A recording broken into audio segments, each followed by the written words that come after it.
Hello guys, how are we doing? I hope you're doing okay. I am doing okay, as you can see. Okay, my name is Lisa. In case you do not know me, this is your girl, Lisa. And you're welcome to Chat Concept with Lisa Modiva. This is actually going to be our first episode. On this episode, we're going to be having two guest speakers joining us on this Zoom section. And one is going to be joining us all the way from Cyprus, and the other is going to be joining from Texas, United States of America. Okay, and the topic we're going to be having today is a very interesting topic. So the topic for today would be toxic friendship and how it relates to narcissism. Talking about toxic friendship and how it relates to narcissism, a lot of you will be wondering, what does she mean? What's it going to be about? Do not touch that. Just stay tuned. You're going to learn a lot about what narcissism and toxic friendship is, guys. Stay tuned. Okay, I'm recording now, guys. Hello, everyone. My name is Lisa. How are we doing today? Okay, so I'm sure we are doing perfectly okay. So today, you're welcome to Chat Concept with Lisa Modiva, and this is our very first ever session. And we have two special guests in the house. We have two special guests in the house. On the top, we have Karen all the way from Dallas, Texas, here in the United States. And we have Gospel Upper Room all the way from Famagusta, Cyprus. Yes. Yeah, that's a cheers, bro. Yes, Thank you. Thank you. That's interesting. So today on this first segment, we're going to be having a very interesting topic. And the topic for today says toxic friendship and how it relates to narcissism. I hope that is not too that is not too confusing. Okay, viewers, this is going to be very interacting. This is going to be very interesting and educative, and I hope you enjoy this first episode. Okay, so let's have you introduce yourself. My name is Lisa, like I said earlier.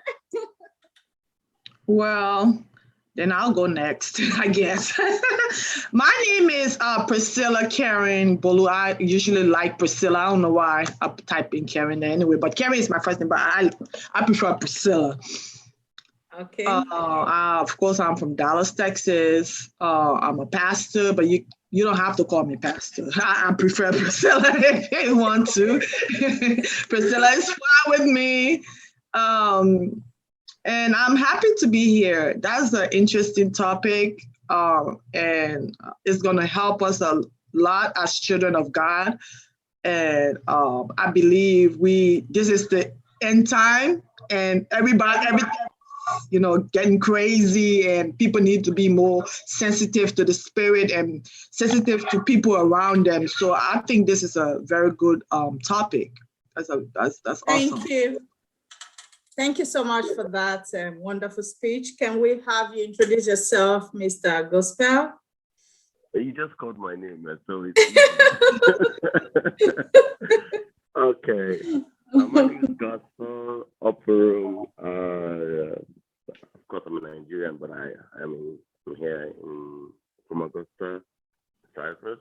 Your audio just went down a little bit. Okay, sorry I said my name is Gospel Upper Room. I'm Nigerian, living in Cyprus, Famagusta, Cyprus. Interesting. Yeah, I'm happy to be part of this conversation. I mean, it's gonna help, Interesting. Let's see how we can dialogue this. Okay, so I'm gonna go ahead with the first question because we don't have much time. So we can get done with, I know it's late over there. I appreciate this for taking our time. It's like 1:30 a.m. in the morning. I'm sorry for taking your sleep halfway. Okay, Mr. Gospel. That's what we do for friends, right? Well, this is what we do for friendship. Yeah, you know, I would do more for you. It was worth it. I mean, if it isn't worth it, I wouldn't do it. I think Thank you. someone somewhere has to hear the conversation of today, so it's cool. Thank you so much. Okay, the first question I will just ask randomly so we can contribute. It says, what is your understanding of the word toxic and narcissism?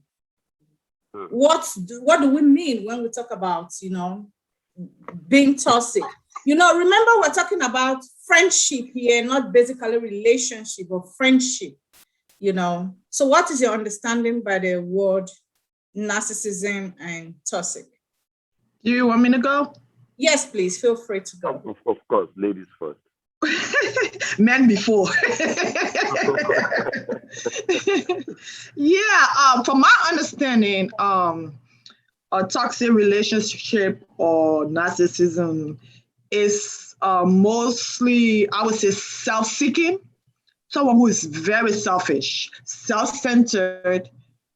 Everything should revolve around them, for them. It's like they believe the world was created for them.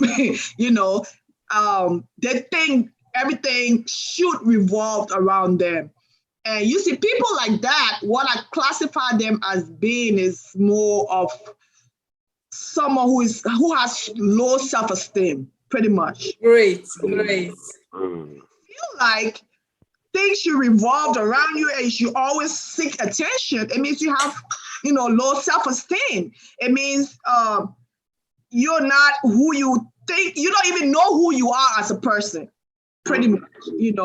So and from a pastor point of view, as a child of God, if you know who you are in Christ, you wouldn't be wondering about, you wouldn't, because he told us love your neighbor as you love yourself. Not love your neighbor and try to draw from the,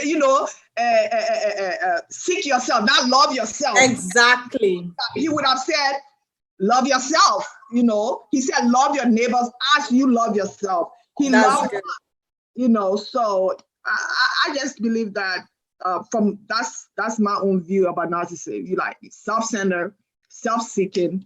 You don't know who you are. Because if you knew who you are, you wouldn't be self-seeking, you wouldn't be self-centered, so. Great. Thank you so much.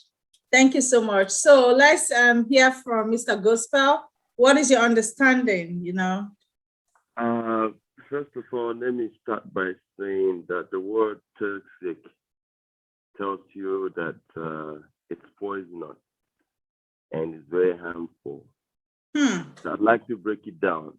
When you say something is toxic, it means it's poisonous and it's very harmful to your health. Therefore, it's not supposed to be around you. So if I have to now say that something is poisonous, it means it shouldn't have been there in the first place. And now the difference between toxic and narcissism, if we might want to try to link them up together, but they actually mean different things, but they have kind of similar effects in different kind of ways. So now the reason why the word toxic is unique because we know it means dangerous, harmful, not good for your health, not good around you. Now, when we use the word friendship, what is friendship? Someone who puts you first before himself, who could actually give up everything for you, show you love. So it's contradicting when you say toxic friendship. Toxic friendship. Okay, so that takes us to the next question, but I will let you land. Okay, go ahead and finish. Let me just quickly fix this. I know we have just a few minutes, but I like to dissect things a little so we have a prior understanding of what we're dealing with here at the moment. Okay. Now, this is toxic. Not good enough, not good for your health. And this is friendship, contradictory. Now, when you say toxic friendship, what does it tell you? tells you that the person is a frenemy. Like he's a friend or an enemy in the guise of a friend. Wow. So now let's get this straight. Why it is more deadly to have a toxic friendship is because this person was not actually meant to be your friend, but this person is just seeking some form of recognition. Wow. And by that, the person finds a way to win you over in a very deceitful manner and make you believe that you are my friend, so he or her can have a hold on your life and the way you live, so he can impose himself on you or herself on you. You see, so when you say toxic friendship, it tells you that, look, this is a relationship that wasn't good for your head in the first place. You shouldn't have been there. I don't know what you're doing there. Wow. Get off it. It's clear. Now, narcissism, it just someone who is narcissist is someone full of insecurity. You know, someone would tell you from some school of thought will tell you that, okay, narcissists are people full of self-love. They love themselves so much. They put themselves ahead of you. They try to feel like they're on top of the world, try to make others feel like less of a human being. But in the real sense of it, narcissists are very insecure people. Exactly. They are very insecure, and the only way they can make themselves feel good and make themselves feel secure is that they try to trample on you and they kill your self-esteem so that they can feel alive. Yeah. That's right. That's right. Thank you so much for that. I don't want to be like I'm preaching. We still have more conversation. We have more conversation. Oh, yeah. That's the spirit, bro. Says the next question, because we're going to just, center on this and pinpoint issues, areas of concentration. And it says, how do you identify if you have a friend that is toxic? How do you know that this person is toxic? Because there are a lot of people around us, So how do we know that this person is toxic? Let me go with me. I have to go to the Bible. Let's go to the Bible. Great. What the Bible says about that. Okay. We're gonna if you have your phone or whatever, if you open to 2 Timothy 3 verses 1 to 17, it said, but understanding this, that the last days there will be times of difficulties, for people will be lovers of themselves, lovers of money, pride, arrogant, abusive, disobedient to their parents, ungrateful, unholy, heartless, unappreciable, slanderous, without self-control, brutal, not loving good, treacherous, reckless, swollen with conceit, lovers of pleasure rather than lovers of God, having the appearance of godliness, but denying its power. Avoid such people. Wow. The Bible, that is how you know, because the Bible has said it. There is no other way that you can like I can tell you. Yeah. The Bible said it. And the Bible should be our final word. You see, that's the problem with a lot of us or a lot of Christians. We do not read our word. Everything you need to know about life is in the Bible. He said it. He said we're in the times where people are going to be evil. People are going to be lovers of themselves, self-centered. They're going to be so deceitful. And how do you know this? You read your word. You don't just jump into things without first seeking the Spirit within, seeking the Holy Spirit. Pray without ceasing. So we are too busy doing other things, and we forget our word. We forget to seek God's face, And then the devil uses these things to come against us. But it's in That's the right. word. That's right. I mean, I don't want to preach here. So Preacher and pastor. I'm giving you a word, how you gonna know? It's in the word of God. Yeah. You Thank you so much. Thank you so much for that explanation. You have actually just, broke it down. So we're going to be talking about the signs of narcissism.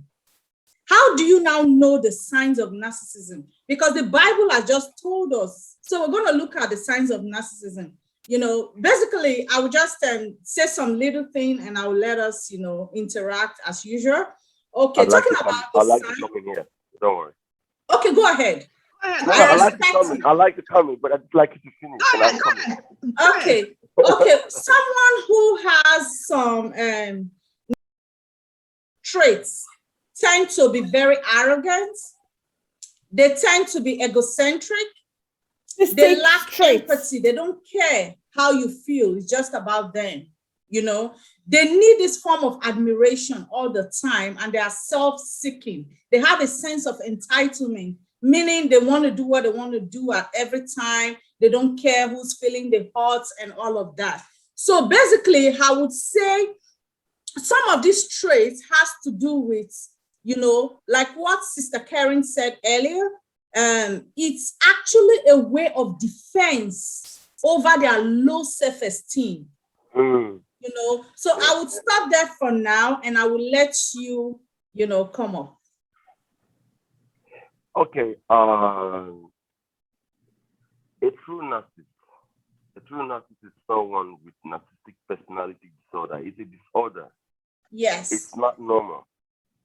It's called NPD, narcissistic personality disorder, and it's a very serious mental condition. And sometimes we discuss about it as if it's a normal way of life, and we want to analyze it from. I like to discuss the Bible when it comes to things like this, but I also like to analyze this kind of things physically. First of all, let's get. We know that the Bible tells us and gives us direction and tells us everything we need. But then let us also come closer to understand that everything we need in this life has been made available. God has embedded everything in us. So exactly. Sometimes we are our solution. Sometimes we do not need sometimes to really think too much. Most of the problem we have as human beings, we try to attribute everything to God. Now, God has given you abilities to handle issues on your own. There are some things we naturally do not need to go to God because the solutions are within us. All we just have to do is look deep within us and discover. And if we begin to realize that narcissism is a very serious mental health condition, exactly, we begin to start from there to solve the problem. You see, now you mentioned some of the signs where someone feels like he's entitled to own a position in your life, to decide what your life feels, so he will make himself feel good. When someone's arrogant, doesn't care, it's not bothering what happens to you in the next few hours, provided you're working according to what he or she wants. That is a disorder. I mean, the Bible says, love your neighbor as you would love yourself. So why would you want to love yourself more? That's right. Thank you so much. I feel like an affiliated sense of importance, unnecessary.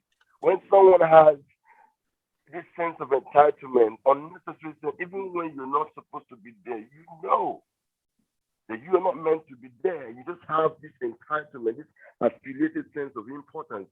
You have a deep need for excessive attention, admiration. Exactly. That's the word I was looking for. You have less empathy concerning others. You don't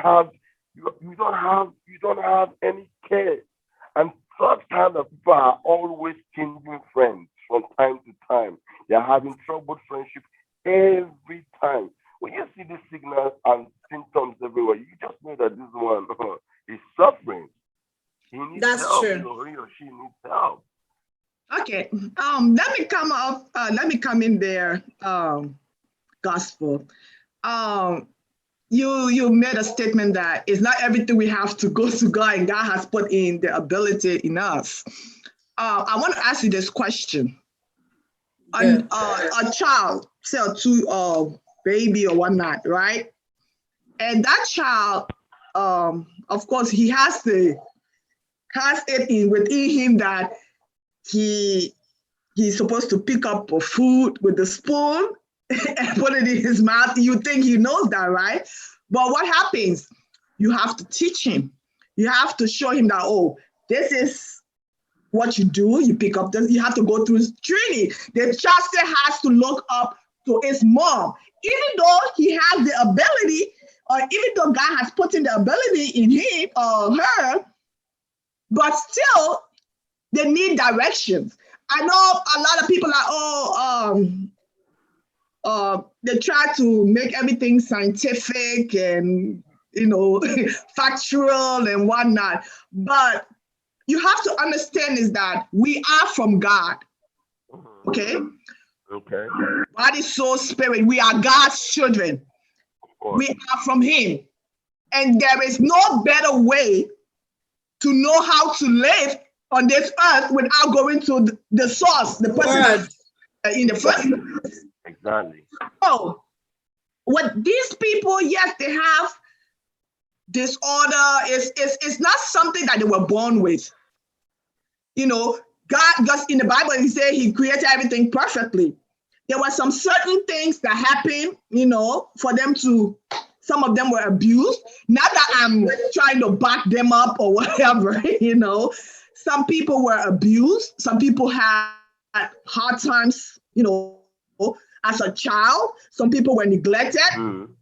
So to pick up these traits, they were neglected, abused, and a whole bunch of stuff. Let's not just crucify them. Okay, Karen. I don't know what to disagree with you. I don't mean to disagree with you, but what I'm trying to say is the question is how do you see the signs? How do you know them? How do you discover them? These signs are so open. They are so clear. They are so obvious. You don't really need to go to God and say, show me a sign to know. No, you don't need to go to God like that. No. That's what I'm saying. That's what I'm saying now. That's what I'm saying. Exactly. Hold on. Let me land. Okay. Now I'm going somewhere. I'm a very strong believer of God and whatever he represents in the universe.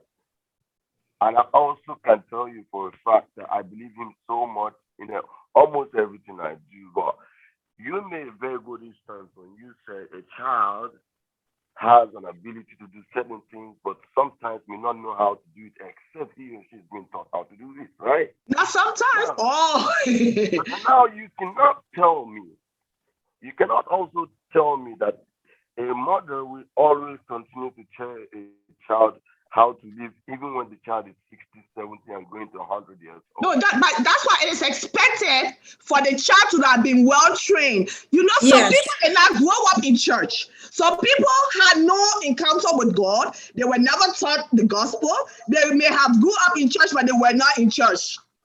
So that's why as Christians, we have to be sensitive. You say, how do you know? You have to be sensitive to the spirit. You will know as a person when something is wrong. But we kind of like, because of what we are desiring, like a woman, for instance, she's been lonely for a long time, okay? Desiring a husband. Even the scripture says by their fruits. You should know. You shall know them. That's the word. He tell me to go and pray to seek God's face to know in nothing. He said, by their fruits. Even when the apostles were asking Jesus, how do we know who is real? How will you know their fruit? He said, try every spirit if they are of God. Of God. You can try them to know if they are of God. Okay, we have converted this. We have converted I it don't want to be like program this in the to short a section, right? Bible study program. I forgot that I have two pastors here. Okay, guys, let's get back to the topic. But it's not about really being churchy, but you see, as Christians, we don't want to do kingdom. We always want to be, we don't want to be within the kingdom. We want to think like the world think. And you Like the cannot think word. like the world think. You have to Okay. think like a Christian. Let me come in. Let me come in Like the here. world, you start behaving like the world. That's true. Let me piggyback on what like both that. of you have been saying. Okay, basically, what you're saying is the truth. It's not far from the truth, because without the word of God, you know, whatever we're doing in this world is not of this world. Okay, so some of the signs of narcissistic abuse can be seen, because this is actually a syndrome that is obvious. Do you understand? When you meet a person that is a narcissist, you would know with some of these symptoms, okay? Because some of these symptoms are similar to post-traumatic disorder, you know, which means that sometimes it could make you feel that for someone who is feeding from someone who is a narcissist, it means that you are feeding you are giving them, just like you're fueling their ego. Do you understand? So some of these things, it could bring some form of, you know, personality disorder for you. Like what Sister Karen said, that someone is not born, or it was you that said someone is not born like that. It's a personality disorder. Yes, we know it is a personality disorder, but you can actually inherit it from your parents. If you have a father who is a narcissist, and this father is someone who, whatever he says stands, he doesn't care about what other people think. He doesn't care about what other people feel. You know, he has, you know, this sense of belonging that sometimes they gaslight even. They'll tell you what you didn't say. They change issues. If you have someone who is a father like that, and the child ends up growing with this person, that child could feel that that is a normal way of life. It's a norm how to get along. And because people like this, they have this sense of, you know, they have a way of manipulating people's behavior. They'll first of all try to make you like them, and as soon as you like them, then they start portraying these attitudes. And when they start portraying it, you're already in love with them, even if it's your brother or sister. You know, like we're not basically talking about relationship, but talking about friendship. You understand? So it is very important for us to understand the signs and know how to deal with them. It is not advisable to engage yourself in a confrontational discussion with them. It is not advisable, because you're not going to win it. You're not going to win. Trust me. It is their nature. There's nothing you can do to make them succumb to you. Do you understand? So that is what I have to say here. We have some questions that we're going to be answering today, and I would like you guys to answer the questions. We have two people who sent in their questions. You know, I would like you guys to answer it if you don't mind. Okay, so if you have anything to contribute, you can go ahead and contribute, or you want me to read the question first? I'd like to say that it would be very interesting when we discuss topics like this. We cannot just raise the problems without preferring a solution, because Exactly. After having this kind of conversations where we have over and over, and then we have to talk about the signs, and we have to talk about how we do not discuss on how to help the situation or the people in the situation or people who are suffering from the toxic relationship. Oh my God. I think the whole of this whole episode will not be complete, and I believe we should be able to prefer a solution to both the narcissist Good. Both people who are suffering from the toxic relationship. So I just think we should move in that direction before we go into the questions. Okay, Yeah. so how do you help yourself if you find out your spouse or okay, let's not use the word relationship now. If you find out you have a friend or friendship or someone very close to you who is portraying these symptoms, how can you help the person? Well, Karen, all right, go. What you said wasn't all of the symptoms. We have other symptoms like someone who maybe you're trying to pour out your heart about a problem. Maybe you have a friend who, you're trying to pour out your heart to that person, and boom, they change the conversation to them. Like, okay, I'm trying to talk about, that's a red flag. And other times too, you have people that maybe your boyfriend, husband, or whatever, they will publicly say, "Oh, listen, I'm gonna get you that new watch or new hair," and trying to make them feel important that, "Oh, I'm doing this for you," or "I can do this." But in actual fact, when it's time for them to come through, they're not gonna do it. They're not gonna do it. That's a red flag. You're like, you should, as a sister or brother, my God, wife, pay attention to that. Another one is that they try to use you. It's like they use your stuff and then make it seem that it's like, okay, you take my money, you go buy me stuff, and make it seem that you are giving me a present, like you are giving me something. And I try to impress people around me that, oh, I bought this food for her, but actually you did not pay for it. It was my money or my card that you used to pay for it. That's a red flag. So ladies, pay attention to that. Men, pay attention to that. That these are signs of narcissists. And we need to be very, not only, the person doesn't even have to be abusive. They can be as ever. They can be charming.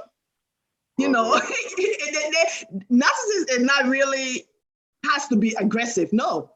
They can be your best friend. Yeah. Your mother-in-law, your father, your mom.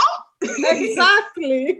To have that manipulative spirit, so these are signs, and I think we should pay, like Gospel said, we need to find out how to solve those problems. How do you handle such people?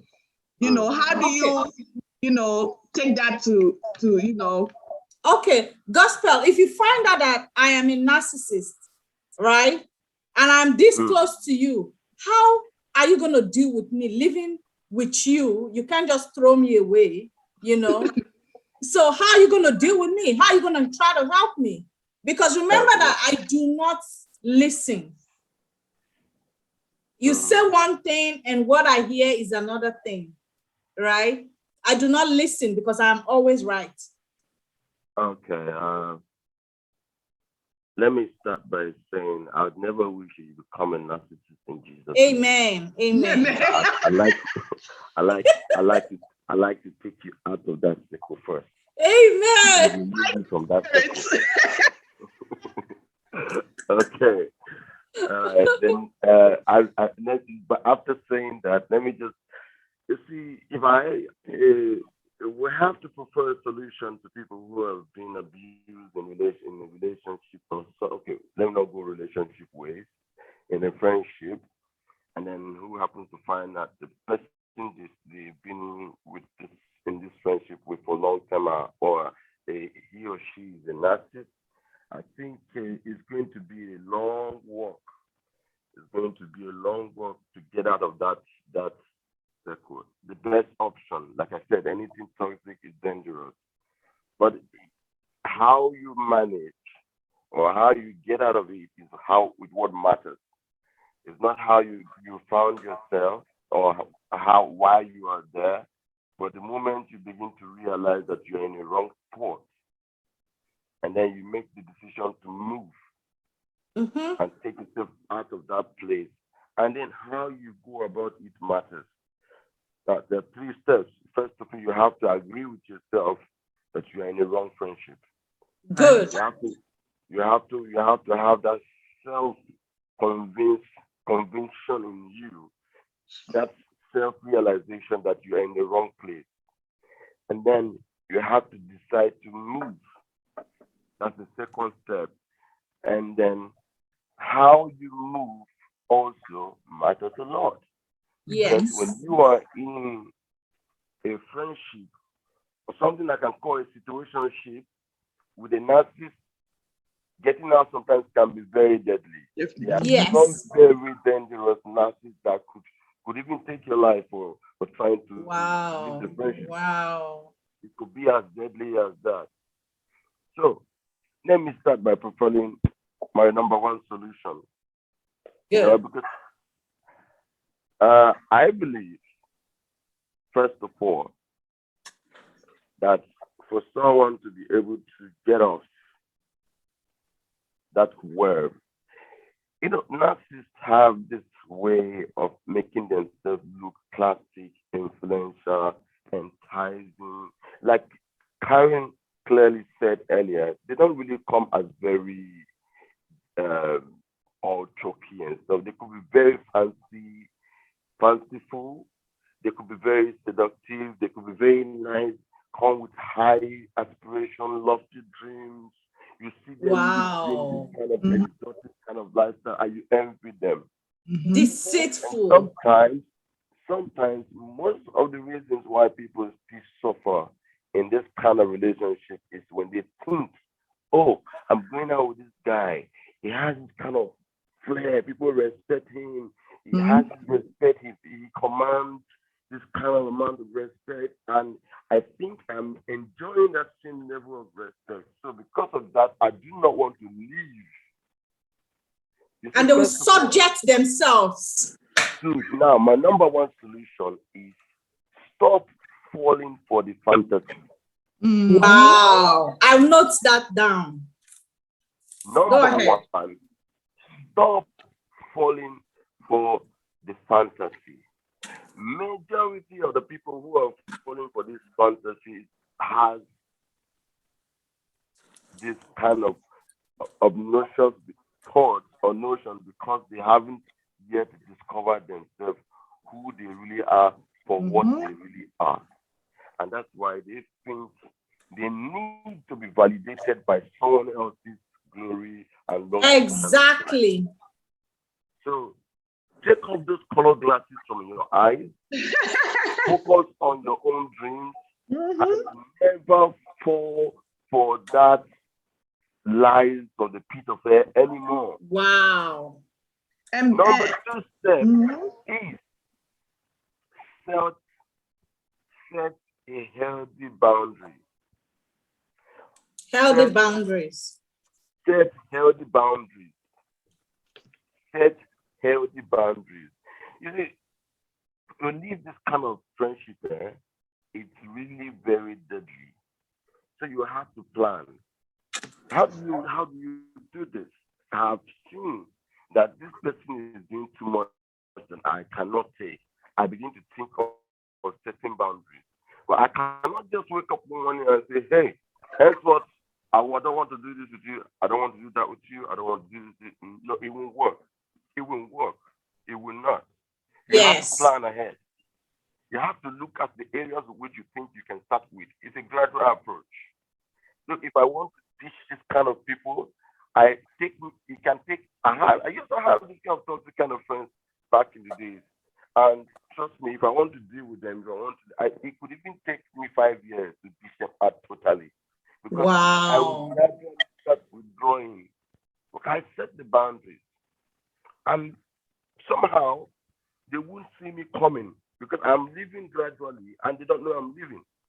So you have to make plans.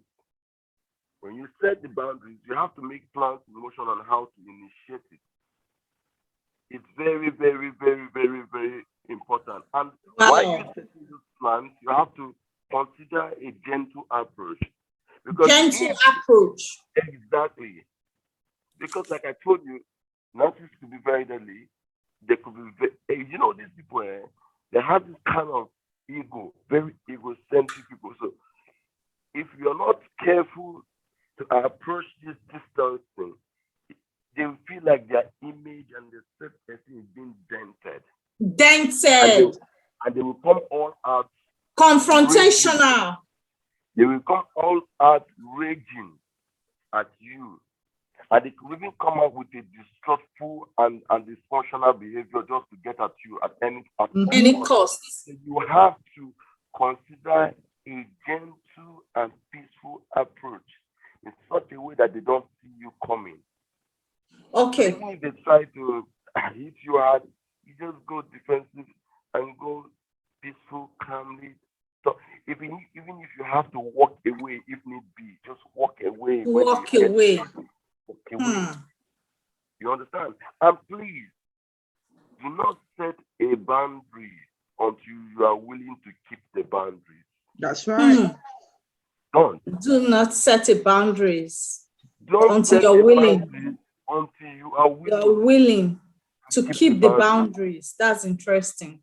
Exactly. So when you talk about setting boundaries, is it okay to say to your friend that, hey, I'm not going to wear that dress. I know you want me to wear that. I'm not going to wear that. You cannot keep manipulating me to do what you want. This is about me here. Is that a way of setting boundaries? Could be one of your boundaries. Yeah. And it doesn't matter what boundaries. You know where he or she gets at you. right. And you want to curb it. Now it doesn't matter where or how you set the boundaries. What matters is how you are able to keep it. The approach and the decision to keep it. And to add to what Gospel said, at times, it's not all the time that this person is flashy or whatever. At times, you can be the flashy one. You can be the one who has everything. And this person is trying to use you to make themselves feel important. Exactly. This person is valuable, so I can use her to get to where I'm going. So you, as a friend, you need to sit and ask yourself, okay, this friend or this sister or whatever, it's like they're always taking. Watch people who always want to take, and in return have nothing to offer. They don't give nothing. They always have excuses. You know, you ask them for something or you ask them to do something, they have 99.9 excuses to give you. But when they want something, they want it. They want to get it. You have to be sensitive. You have to be sensitive about that. And at times, I'm very confrontational. I'll ask you, why is our friendship one way? You have to go ahead and sit and talk, have the conversation. Because at times they don't even know they're doing these things, because it could just be part of them. And you can say, you as a person that knows these signs, you can sit down and have a conversation with them. Education is the best teacher, Education. Yes. Look, my dear, this is what I've noticed. That A, B, C, D, whatever. What do you think? How can we solve this? How can we handle this situation? Because this is not healthy for the relationship, And hey, if this person truly wants to be with you or wants to be your friend, they will change. If not, they themselves will walk away. Because like Gospel said, you set boundaries. No, I'm not playing this game with you, or I'm not going this way with you. This has to stop. Yes. So you make your decision. You know what I'm saying? and you don't keep a boundary, you don't set a boundary until You're willing. you're willing. Yes, you're willing, and you've had that conversation. You know, you actually have to have the conversation. You know, you cannot just like Gospel said, you cannot just like, okay, you know what, that's it. Because they could just flip, you know, and come at you. So you really have to have a conversation with them. Not And in an because argumentative way, but like friends to friends, girl, let's talk. I mean, sweetheart, let's talk. You know, this is what I've noticed. This is what has been happening. And it's really affecting me. You know, I'm not feeling comfortable. I'm not happy in this friendship. Can we sit and talk about this? How can we solve this? And 99%, 99%, 50% of the time they may want to solve it. Sometimes, hey, they'll say, you know what, this is not for me, I'm out. You know. For me, that's what I'm gonna do. If I have you as a friend and I'm talking to you, I'm setting boundaries, and you're not willing to compromise your standard, right? For me, I'm gonna leave you isolated. I can't cope because it's going to affect me emotionally, psychologically, because you end up making me feel that I'm not up to you because you always want to have your way. I can't cope with that, right? I'm just going to leave you isolated. But if you're someone that is willing to learn, I can help you seek help. There are a lot of coaches you can meet. There are a lot of psychologists that can talk to you if the person is willing to, you know, change. But if you're not willing to change, I can avoid such people. Trust me. And that's a good step. To add to what I was saying, yeah. You see, when you make up your mind to live in narcissist, you have actually bit, whether you like it, whether you do it the wrong way or you do it the right way, you do it calmly or you do it mildly, somehow you actually beat the drum of war. So you should be ready for the change that will come in the relationship or in the friendship. You must be ready. Because I tell you the truth, when you tell a narcissist that you're going to set a boundary or you're done with it, they get upset. They get threatened. They try to they try to get irritated because they feel like they are losing control of your life that they are holding. Yes. Yeah. You understand? Because they are used to calling the shots in your life, so they feel like, okay, this guy now, you used to do this for me, you used to do this for me, now he will not want to live like that. So they want to get back at you? Sometimes they want to somehow compensate. They will try to do something nice to appeal you. I don't want it. To lure you back, you know, to get back to the relationship. And when they see it doesn't work, they begin to give you some kind of attitude, do some things to want to punish you in the relation or in the friendship, whatever it is. But be firm.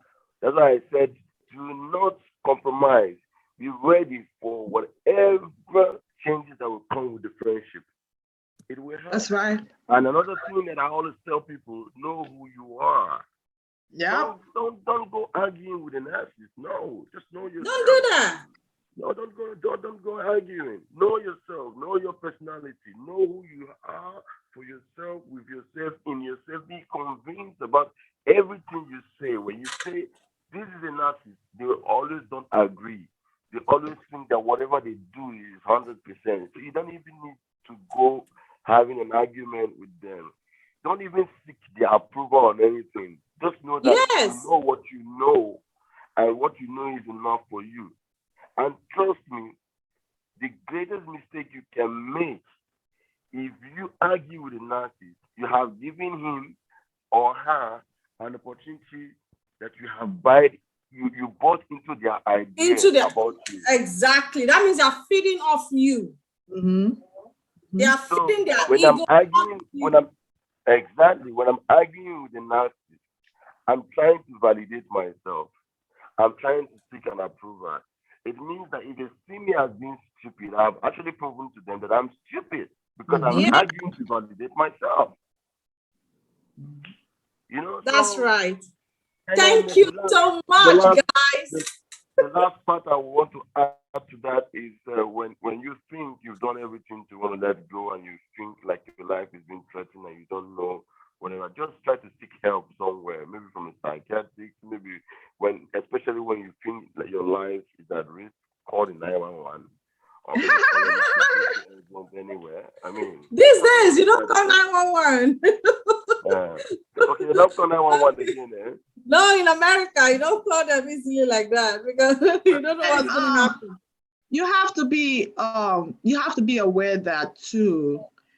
That person may also try to be treacherous, trying to destroy your name, because right now you're setting boundaries. So of course you're gonna hear that. Oh, she said this about, she said that, she said that. Don't play into it like. Don't feed into their nonsense. That was why I said be ready for the changes that will come. Yes. That would come. Feed into that. Oh, is that what she said? Oh, God bless her. Good for her. Thank you. I'm saying on your decision there. She's happy. Good for her. Oh, she said you did, because you're gonna hear a lot of she said, or he said, or yeah, you just did. to tarnish your image. Just that's who they are. You know, they're trying to be important, looking for self admiration. Exactly. So they're gonna, if you have recognized their trait, they're gonna try everything possible to destroy you. Because right now I know who you are. So you have to be prepared for that. Don't feed into it. Because at times you may hear oh, really? That's what she said? Oh, she said. It's like, oh, well, I told you. That's true. That's the sign. It's important now. I win. So you have to be very careful. You don't feed into the rubbish out there. You keep focused on whatever you're doing, and just ignore them. Pretty much, the most painful thing with narcissists is to ignore them. They hate that. Thank you so much. She's not paid. Like she didn't say anything. Oh my God. Okay. Then they get that realization that okay, she's moved on. I need to move on too. Okay, so I have a question. Thank you so much, Sister Karen. I'm sorry for interrupting. I'm looking at the time. Okay. So I'm going to be asking Gospel this question. A friend of mine sent this. He said, hello, Lisa. I request to remain anonymous. My question is, I have a cousin whom we stay together and she is a narcissist. She has gotten on my very last nerves. I can't throw her out. We have 2 years to live together before she graduates and leave me in school. Obviously that says probably maybe it's in Nigeria. I just need to know how to manage her.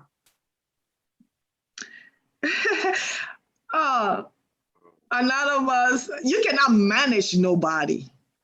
Just get that. You cannot manage anybody. Most of the time we're like, oh, I want to manage her. I want to manage. No. You cannot manage. Looking on that question. Yeah. I like you looking on that question again. Yeah. The question is, how do I manage her? For 2 years. She's got 2 whole years to live with a narcissist. And she actually thinks if you think she can manage, she's in Jokia, okay. This is a cousin. When it's family, it's kind of sensitive, So like I said, you cannot manage anybody. You can manage the situation, but not the person, okay? First of all, I personally, having a family as a narcissist is very difficult. Is something that you have to really be careful how you approach it. And like I said, for instance, she has 2 years to be with the cousin, right? So I think she should be very calculative about the reaction between two of them, with the person and her. She should be patient. She should have a conversation with that person because, most of the time we kind of like shy away from communication. Communication is very important. In the African, we don't communicate. Kids, we always like to keep things shoo. And she needs to sit and have a conversation with her cousin. Her cousin may not even know she's,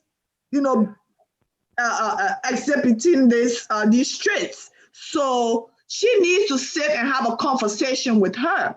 Like, look, this is what I've noticed.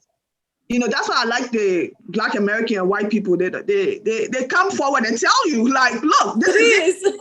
Let's have a conversation. Let's communicate.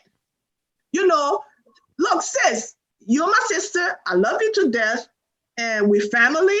But these are the things I've noticed, and I think it's harming our relationship. Sit, and if that person is not kind of,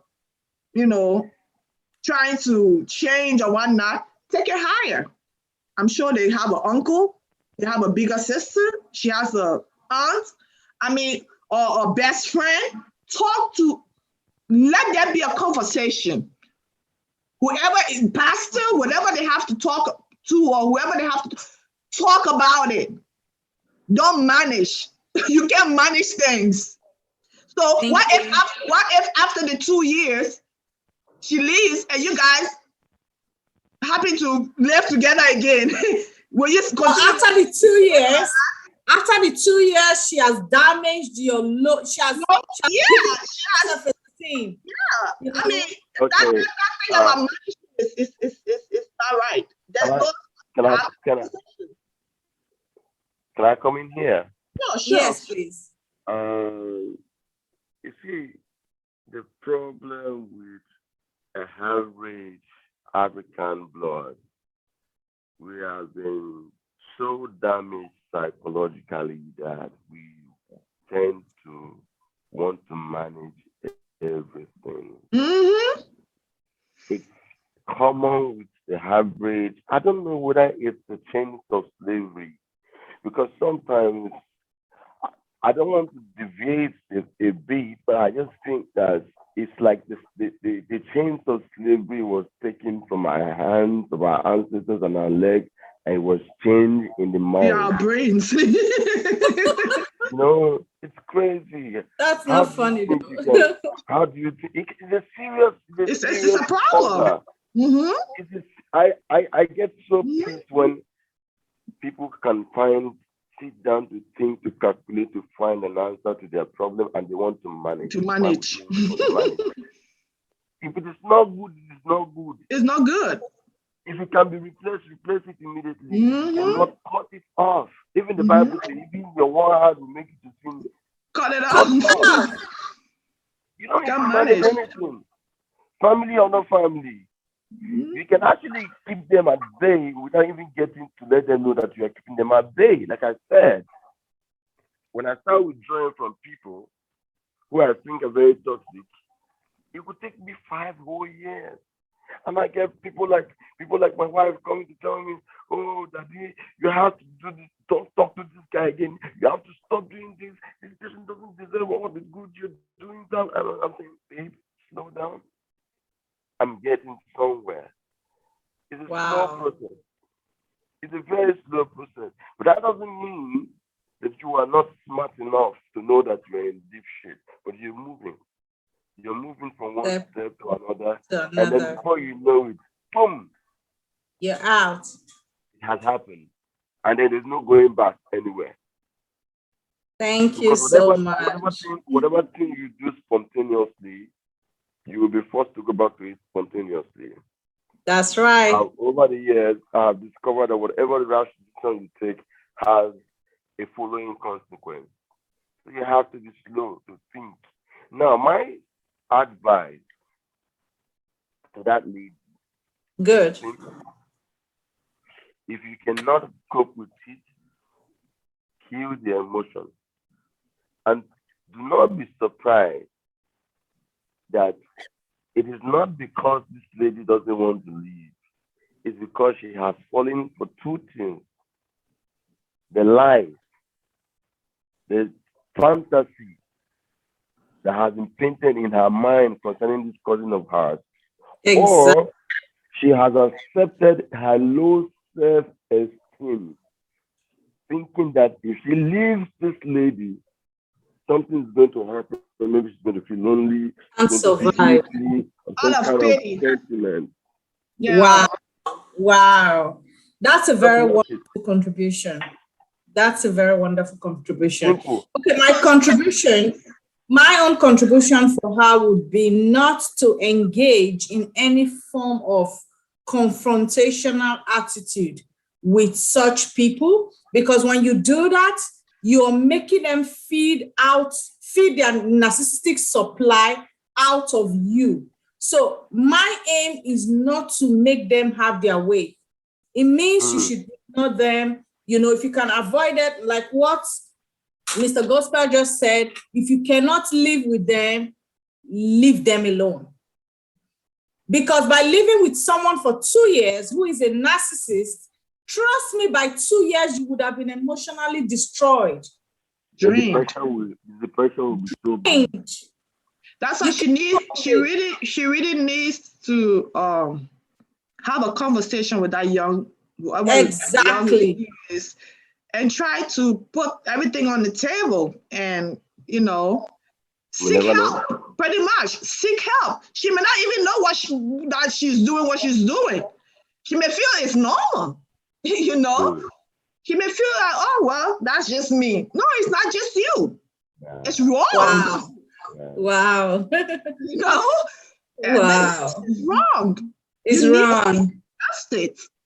Thank you so much. Okay, we have one more question, and then we can continue chatting if we want to. I think that question. And the question says, that question is going to Karen. Yeah, this question was for you. So this question is going to Sister Karen. And the question says, my name is XYZ. I'm trying to keep people very, I don't want to expose people's names. I have the names, but I'm not going to mention their names. Okay, my name is XYZ. I love my boyfriend so much, but he is so controlling. Each time I say something, he changes it and says another thing I didn't mean. This is so sucking. He promises something, but never fulfills any of his promises. What do I do?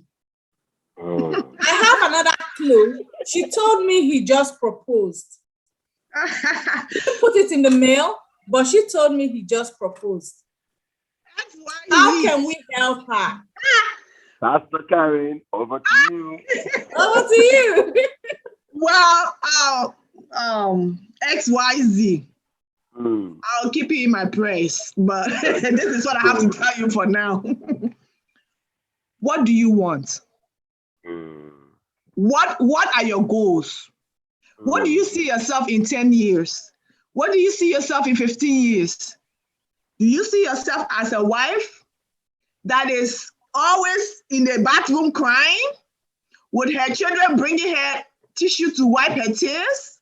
Oh my God. Is that your goal? If that is your goal, then, my dear, I will be at the wedding. This guy has already given you the red flags. Not that he is hiding it. Now you say, okay, oh, this was shocking. Sometimes we get into a relationship, we don't know till we are married and the person begins to actually show up. But this, you are aware. You know what is the person he is. You love him. Are you sure you love him or you love the idea? Is it really love? Or is it the idea? Preach on. Preach. Because young girls they get this fantasy and idea in their head, and they meet a guy, and even though he's giving you all the red flags to run, but because you've set your fantasy, oh, I want him to be tall. I want him to be light. I want him to, there's this trait that he's, showing out that she really, really loves. So she's, oh, I love him so much. I can't live without him. But if you love him so much, why are you complaining about he not? Love it too. Love it too. So my question back to her is, she should find out, how does she see herself? Where does she see herself in 5 years' time? What does she expect her marriage to be like? Number one. Wow. Number two, what is it that this guy is, that she loves about this guy, that overweight all these traits that he's showing her now?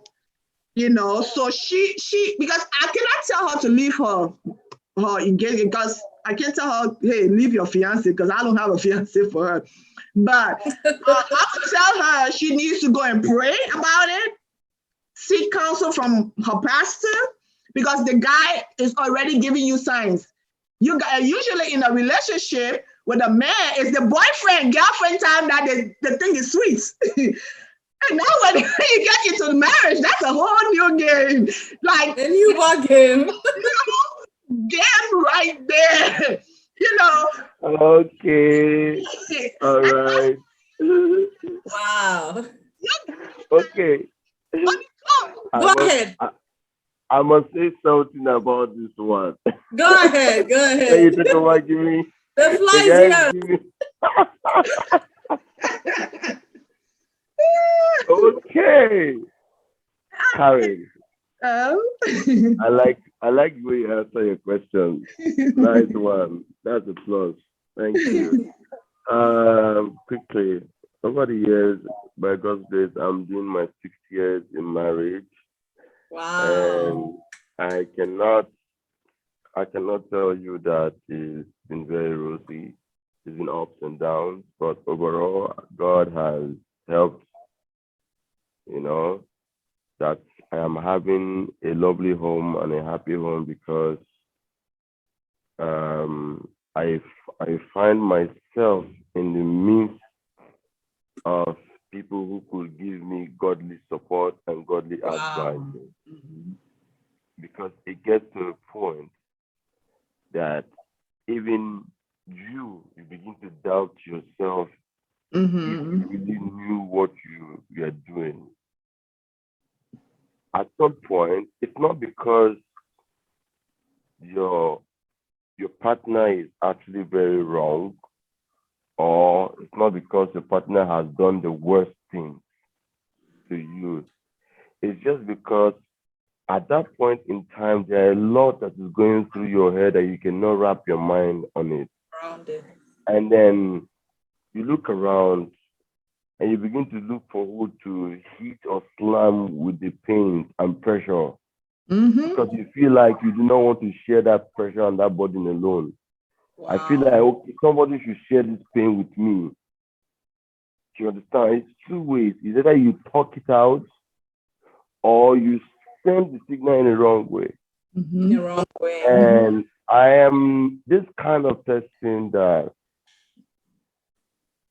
over the years, I love to hear people talk, but I have never been the type that likes to talk about my problem.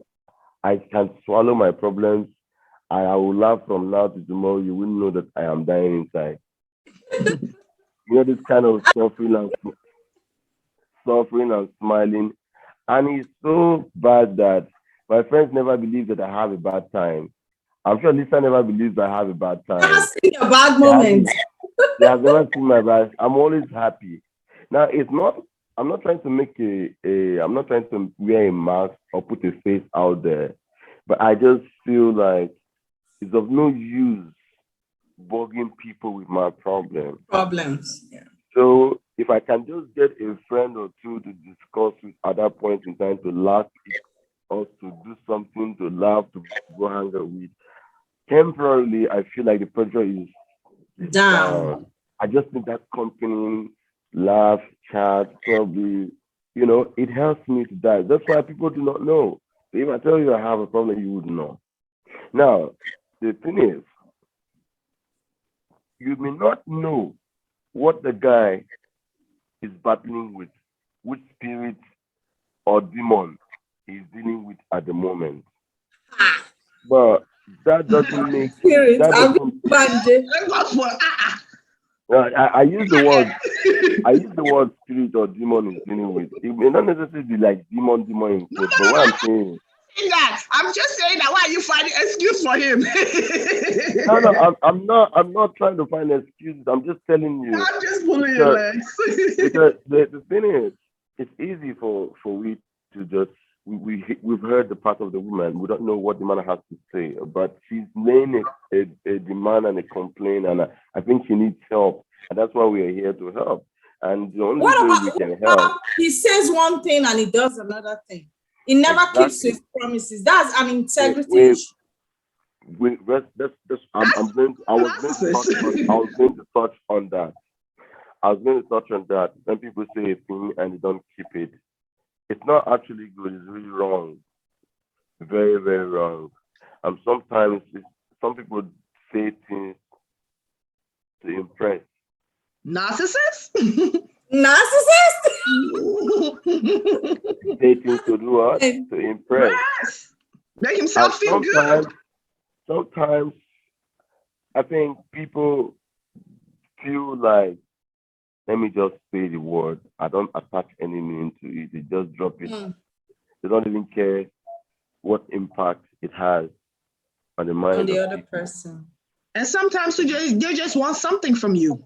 So they will tell you whatever they need you to hear. The only advice I want to give to this young lady is she ended the conversation by saying, I think she told you the guy proposed, right? Yeah, she personally told me that. And there was one thing I told her. Did she accept? There was one thing I told her. I said, so answer the question, did she accept the proposal? Yes. I told her, did he develop you at gunpoint? And she said, no. I said, then why did you accept? And she said she's in love because of what she's getting from this person. Fantasy. Do you understand? Right. I said, okay, I will add on the program. Let's see how you can get one or two advice. Let me tell you something here. Over the years, I told myself I'm not looking for a perfect woman to marry. There's none. Wow. I'm looking for an imperfect woman that we can both be imperfect and make each other grow better. Wow. Over the years. So we know that when we get to a certain point in life, we say, yes, we worked on each other positively. That's right. That's right. Now, your wife is blessed. There is no perfect man out. There is no perfect man out there. Never. None. Anyone who comes and tell you that this man is the perfect man is a liar. There is not. But the only thing is, how many women are really willing to help to improve and work on the man? It's a task. Our forefathers did it and it worked for them.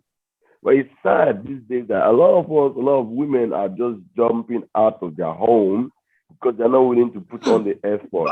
But gospel, I'm getting because I want to. I hope that's not what you're. I see the fire there. They are not actually willing to put effort to make it work, and they're looking for every little excuse to move. And I'm asking myself now, you as a young lady, you're not even inside the marriage yet. You saw this challenge, yet he proposed. He said yes. Accepted. Do you know my conclusion in my head? There must be something. Something that he has on you. And you don't want to tell us. A spell has been casted on her. No. You know what? Nothing. Lesser evil. Choose the lesser evil. They used to tell us to choose the lesser evil. He may not even have nothing. Probably she has weighed the man's weakness and his strength, and probably found out that the man's strength is more than his weaknesses. And she just accept, You might never know. Or out of sympathy. Oh, that's like I said. She should ask herself, where do I want to be in the next 5 years? Is Crying it in the bathroom. Crying in the bathroom? Will my kids coming to comfort me? Ask yourself. I mean, if you ask yourself those questions, maybe she did. That's why she said yes. We don't know. Everyone cries. Everyone cries at some point. Everyone cries even in the bathroom. Not every day. Because right now you're saying he's putting out a trick that you get into that marriage, right? He tells you, baby, I'm going to buy us a house. Mm-hmm. You come home with a car. Okay. You say a house. We need a house to sleep in. What are we going to do with the car? Change the plan. If he has started making these little excuses or little traits, like, okay, he said one thing, because that's very important in a relationship. You can deal with everything else. I mean, nobody is perfect, but at least be truthful. Yes. If you're coming into a marriage that is not trustworthy, if the person is not truthful, like the Bible said, one that lies, those that lie are the father of the devil. That's his children. We can't change that. So if you're going into a marriage, simple thing as being truthful. If the person is not truthful, I can deal. If the person is a drunkard, we'll fix that. If the person likes to spend money, we'll fix that. As time go by, you understand? But if he's someone that is not truthful, how do you fix that? How do you fix that? Because, like what I told you, I said. I think that should be a topic for another day. Okay, good. We're going to talk it for another day. My advice to her is that being in a relationship with someone with all these traits, you're already seeing these red flags, can be very traumatic.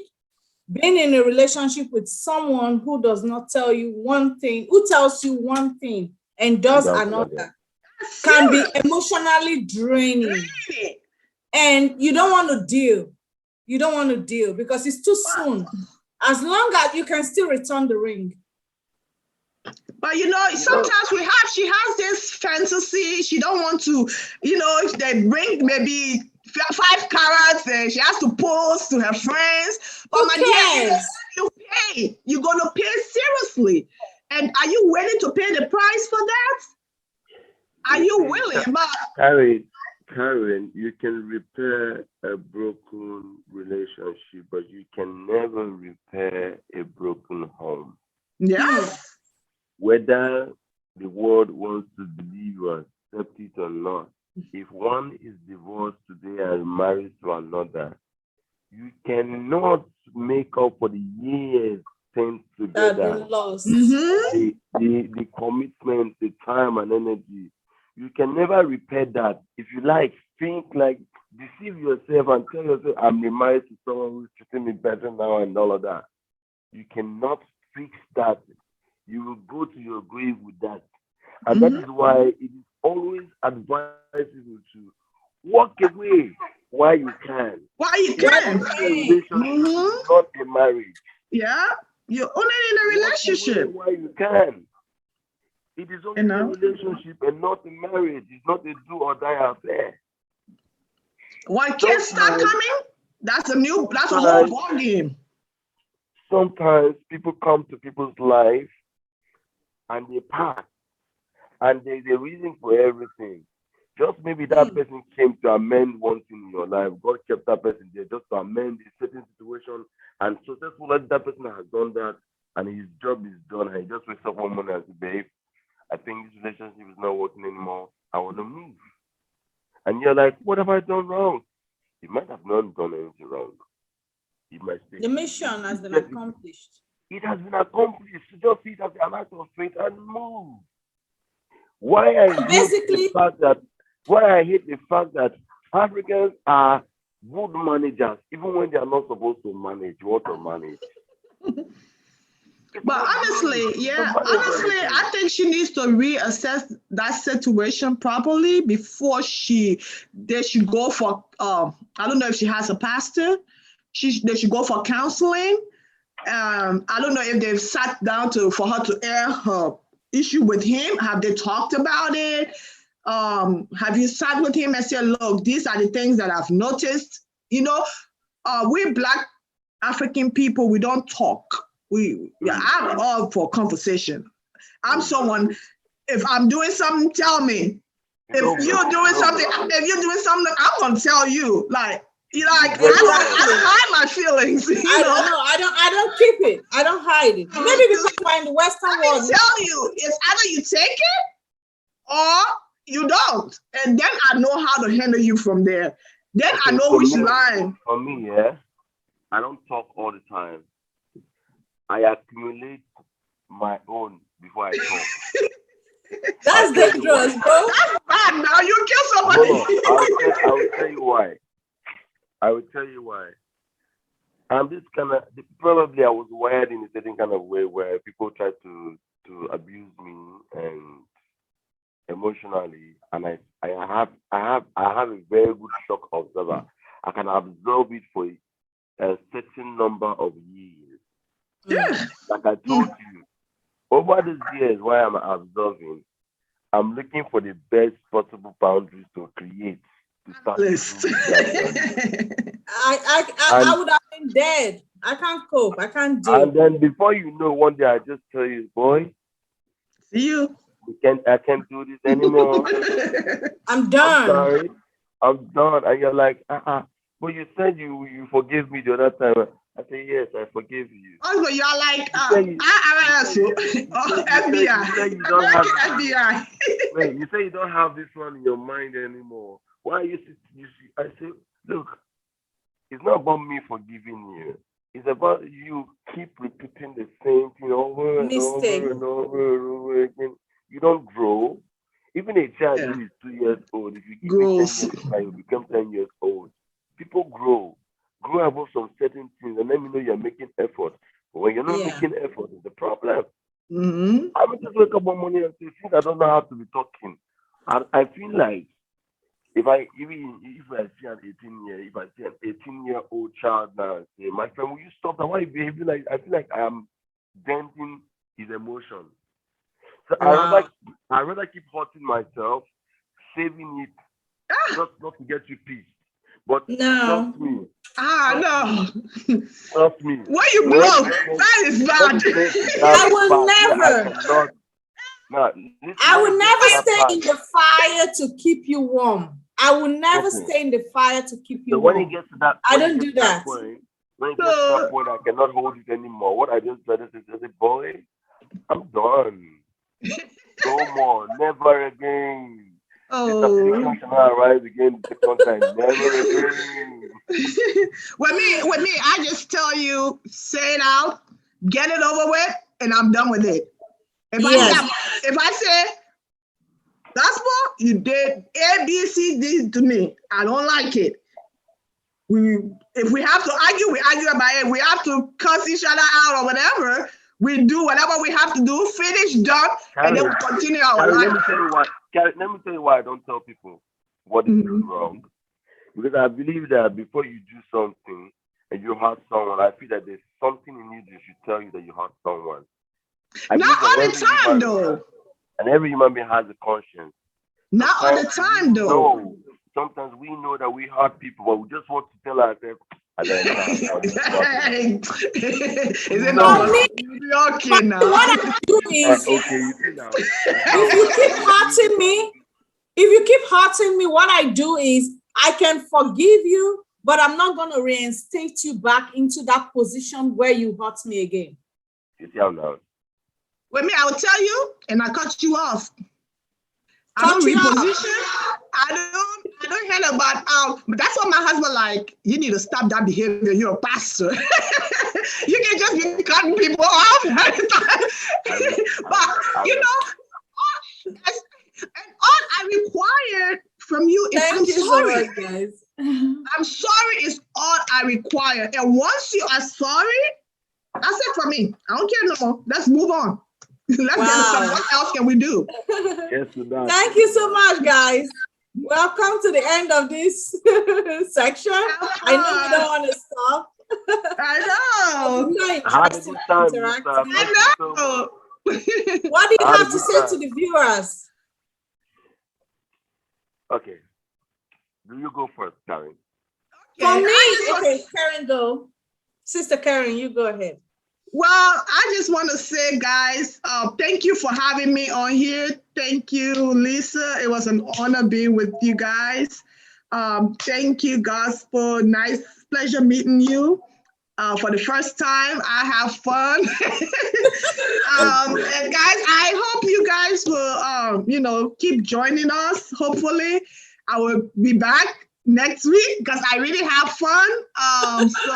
So we can deep into this and see how best we can help each other or help the audience or whatnot.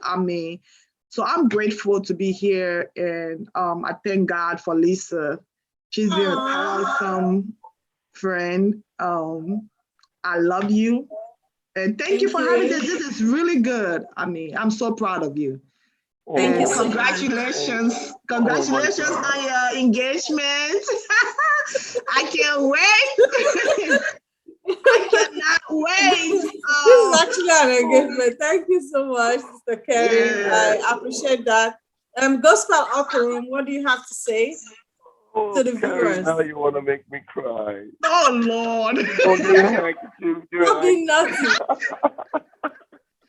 That was you. I had fun. I have serious fun having this kind of conversation because it doesn't really come all the time. And when you have an opportunity to talk to someone, I believe someone's somewhere needs this. And for one, I think we were able to do justice to the best of our ability. And I believe that someone somewhere has, it may not be everybody, but someone somewhere has a solution to something tonight. That's right. And I am so grateful to Lisa because when she told me about it, I thought squarely about it, and I felt like this is a good step. Why not? Even if I know it's not going to be too convenient with my time, but I had to stay on because I feel that God wants me to preach to someone tonight. And I believe that we were able to touch someone somewhere this night, and it's a blessing because whatever seed of positivity you sow in a life, it's coming back as a boomerang. It's sowing and a reaping kind of thing. So you don't get left out when you have the opportunity. I had to grab it with double hands. I'm so happy, and thank you, Lisa, for having me. And thank you, Karen. It was nice. Thank you so much, guys. And you did well for coming on. Thank you. Thank you. And to the audience, I love you guys. Thank you. Keep watching. Keep expecting more episodes of us. We will never disappoint. Thank you so much, Mr. Operum, Mr. Gospel Operum. Having you has been wonderful, has been awesome. I think we've come to the end of this program. Thank you so much for honoring my invitation and for being here. I actually learned a lot. Thank you. Have a wonderful day. I'll talk to you soon, okay? Okay, guys, so now we have come to the end of this session, and I hope you enjoyed it, though it was very long, but I promised it was going to be interacting and interesting. Thank you so much, guys, for having the patience to listen. Okay, so I've learned a lot during this first session. It has been interactive for me. It has been interesting. I've learned a lot from these two great speakers that we had. Okay, so if you enjoyed it, kindly hit the notification button below. Subscribe to my channel and make sure you share this video with a friend. Please share this video on all your social media platforms so we can get enough likes and views. Thank you for watching. Have a wonderful day. This is Lisa, and I am signing out. Bye.